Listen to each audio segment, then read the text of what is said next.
Welcome back. We have 355 RealCopStoriesVideos.com. Look them up, enjoy them. I love them all. They have disclaimers and they cover everything. Right now I'm working a surveillance, and I surveillance squad in narcotics, and I kind of work for I'm going to do this later. I kind of work for a really, I think he's a little racist supervisor. Okay, and not very competent. They formed up a squad to put him in charge. He was a senior guy, so thought he could handle it. He couldn't handle it. He's out of his realm. You know, this is.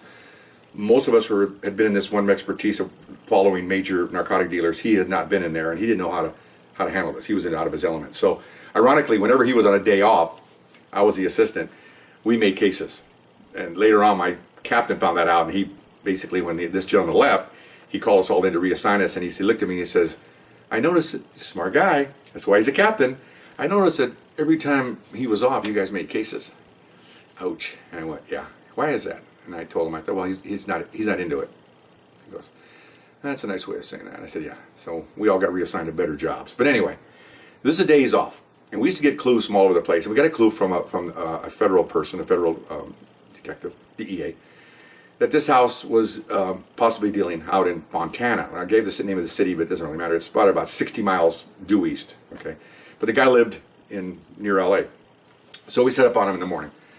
And he comes out, and dope dealers don't work. They come out and eat, they do dope, they go home, go to bed, and that's it. And they don't have a job like you and I do. He comes out, he drives around for an hour, gets up to eat, whatever, and then all of a sudden he takes off, and now he's heading out. Okay, so we get on the freeway, go out.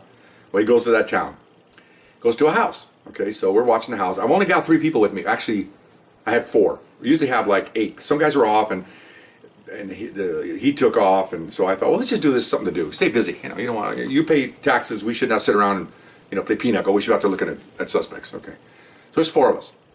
So we're watching the house. Well, we're there about an hour, and we had phones then. Now you use your phones. Well, everybody's got phones. Not in those days, man. Not anybody had phones. So a pickup truck comes out. Just a regular old beat up pickup truck, male Hispanic driving. These are all Hispanics. And it's got a toolbox behind in the bed of the truck, behind the cab, a big white toolbox. And so he comes out down the street. So I said, I called a black and white unit just for us in case we need to stop somebody. And sure enough, 10 minutes he's there.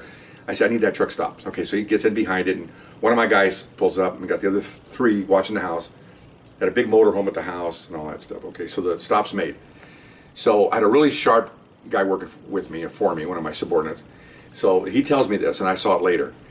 Guy gets out. I don't speak English, okay? And they start talking to him. The Fontana officer spoke Spanish, so he's talking to him. And my guy's looking around the truck. It's clean. Well, that's weird. We had a clue here, and the Fed said this guy was dirty in here, and they were looking at it, but they didn't have enough time for surveillance. So he's looking around. He tells me, looking around the cab. I saw this later, and I see a button tucked way underneath the dash, because he's down there. Another story is we're narcs. We're a little different. Okay, we get down there. I got down there and vomit, and I'm pulling out coke pieces, and we go into toilets. I mean, we're down low down here on the here's the sink and we're the drain. Okay, anyway, so he's under there on all fours. He pushed that button. Well, he pushed that button. Here's if you're looking at if you're in the cab looking back towards the bed of the truck, the toolbox goes like this. It opens up butterfly, so you open it when you're standing outside the truck. He pushes that button and go, boop! Electronic solenoids pop those lids up. And the officer goes, hey, the lids came up. And all of a sudden, everybody looks, and that guy that they stopped, he starts to whoa, get me out of here. They had to grab me because he wasn't handcuffed yet. So it's like, uh-oh. Because he said, my guy said he got out when he yelled, hey, they opened up, and he looked out. He could see the officer's already grabbing the guy in the middle of the intersection because he's already running. So he goes to help him. Well, he already had him down on the ground anyway. So they cuff him up. Well, that's weird. Why would you run? Okay, I was afraid. You always hear that. All right, get out of here. So they look inside, and there's like 20 kilos of coke in there. Okay, beautiful. Okay, 20 kilos. Each kilo is 40,000 wholesale, 400,000 retail. Okay, pretty good little spot right there. Pretty good little seizure. Okay, so he calls me. We got this and we got that. Oh my gosh. Okay, so I don't have anybody here. I want to raid the house quickly. So I called downtown. I said, and there was a secretary working the desk. I go, I need help. Just give me beef on the hoof here. I'm out here. I got a seizure. Call lieutenant. I need the cavalry now. She goes, how many do you need? Give me 5, 6, 10. Okay. So she got a PA system in our office there and says, so-and-so needs help out there. Here's the intersections. Who can go out there and help him? He's got a seizure. So they all ran out of their station, and all guys took off. There's always somebody working in there, paperwork. I didn't know. It looked like she said it looked like a fire drill. Everybody's running out that door. Remember, unlike the Florida shooting, we run to danger. We don't run from danger. Okay, we run to gunfire. That's what we get paid for. That's what you paid us for. You gave me a nice pension that whole time. You can guarantee for that 35 years, if I hear gunfire, I'm grabbing my shotgun, I'm off and running. Because that's what I get paid for. I don't get paid to wave at people and write tickets. That's just busy work. Anyway, get back on the sidetrack there. Anyway, so I'm waiting. Oh my gosh, there's a motorhome in there. I see a couple of guys walking around the yard. I didn't see my guys reporting. One of my guys over here with this arrest, I'm really strung out. I need help. Okay, so thank goodness nothing happened for about 45 to an hour. That's what it takes to get out there. Even the guys coming out are doing 90, okay, on the carpool lane by themselves. One guy got stopped by Highway Patrol. We're on a help call out there. Okay. You need any help? You know, because again, officers want to go to danger. They don't want to run away from it. No, we're good. So, you know, anyway, they told me another side story. That guy said the Highway Patrol was sitting there on the freeway, driving on the freeway, and all of a sudden he sees like 9 cars going on. He's looking at, oh my! So of course he gets the last guy, pulls him over. He tells him, "This is who we are." Oh my gosh, you know. So tell your guys ahead, we're going to the Fontana. Okay. So he radio ahead, and he took off, you know. Anyway, it's all these side things off this story. Sorry about that. So finally, here come the narcs. Okay, they come on the radio and said, "Yeah, okay, we're going to raid the place. Give me another black and white." Fontana pulls up. They're all excited because now they got this seizure. Never seen that much kilos before. They're all new guys, young officers. They never seen any of this stuff. So we're in the parking lot. I give them a quick briefing. Here we go. Boom, caravan in there. Now we got like 11. Now I'm ready. I got beef on the hoof. So we run into the place. It's a typical house to store narcotics. No furniture except a kitchen table and a chair. There's trash cans full of fast food. 2 illegal aliens just sitting there, and there's like 400 pounds of 200 kilos in the bedroom. Okay, they're just watching the stuff. Okay, so we raid the place. We're in with guns out and everything else, and of course they're illegal aliens, so they're scared to death anyway. They're going to get robbed by other drug dealers or whatever. So they see us come in. It's almost like, oh my God! But then, oh great, it's not somebody's going to kill me. So they get handcuffed, and I'm trying to direct traffic, and so anyway, we get in the house and we got the narcotics. Great, guys are on the motorhome checking that. Found a couple of kilos in there.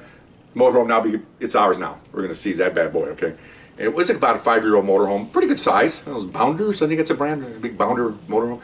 So I don't know what they're worth, 200,000, 800,000, I don't know. Anyway, it doesn't matter, we own it now. So we're doing that, and here we run around. So the guy in the house, we're talking to him, and we're trying to kind of intimidate him a little bit. I said, and a lot of them were looked like they'd been packaged. There was some dust everywhere, like somebody had been packaging some things. And I go, how did you... Oh, he tells us that right outside the patio, there's we buried the press device to put everything together. Oh, okay. So they're outside the car, so everything's calmed down now. I'm calmed down telling the story. I'm Latin. I'm sorry. My hands can't stop talking. So one of my guys, an Asian partner, goes down there. He gets a shovel from the garage. He's digging around the patio, and he hits metal. It's about this deep. And he's digging the dirt off, and he finds it's a press thing. It's like a box, like a box with 2 sides, all the way down, about 1 foot long, and then he's got 2 panels in each end with screws on it. And he puts everything inside, and you just squeeze it, and it just basically you squeeze whatever you're doing to make it a package. That's what they were doing with the coke. I got a feeling some of the coke might have broke open, and they were trying to get it back into a compressed state. Because when we cut open those kilos, they're considered like a rolled ham. Very hard to cut in because they're really manufactured very tight, and so that's what that was for. So he's digging around there, and then goes another hole, and he's digging another hole. We're trying to find more stuff. So, cop humor. So I'm standing there, the guy that made the truck stop standing there, and nobody else in there, just us. And we worked together for a while, and he goes, he's digging away. He's down about this deep, and he goes, "This is an Asian kid, American." He looks at me, hey boss, how deep should I dig? And I go, well, if you go down there and you find people that look like you, we dug too far. And he looks at me, and then the guy next to me goes, "There's a way." And I go, "Get it?" He goes, "Yeah, real funny." And he goes, "That was kind of funny." And he keeps on digging. Those of you who don't get it, digging your way to China. Ba-dum-bum. Give me a rim shot. Anyway, that's cop humor. And and we laughed about that because we worked together early. It was a white guy, myself, Mexican, and there was this Asian kid. The boss was out of it. We were always jabbing on each other, cop humor. But good seizure. I think it wound up being like $6 or $7 million in value. Got a motorhome out of it. Got a pickup truck. Nobody wants it. The house is not worth anything. It's just a rented house. We can't seize the house. It's somebody rents the house. I don't know what's going on there, but. Kind of freaky. And later on, when this guy left us, a supervisor, I got reassigned to another great unit. and he appreciated our work because, again, it was really funny. When the guy was off, we did cases. It's not supposed to be that way. But sometimes they promote incompetent people, and sometimes they don't.